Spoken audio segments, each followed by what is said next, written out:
دوستان عزیز توقیه من کجاله با سفر به خانه خدا شرکت زمزم عمره امروز 31 روزی بگیم یکم هم حساب میشه یکمی نوامبر پرواز با 15 پرواز است هم خیل ان شاء الله به خانه خدا $1200 بخروک $1400 بخروک یعنی که 116 هست 17000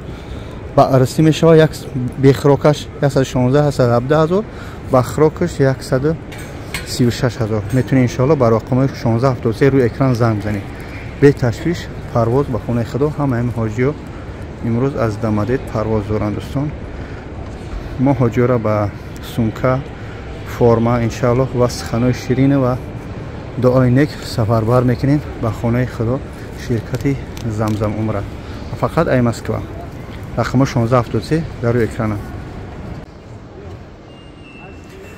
زلیانی کریدار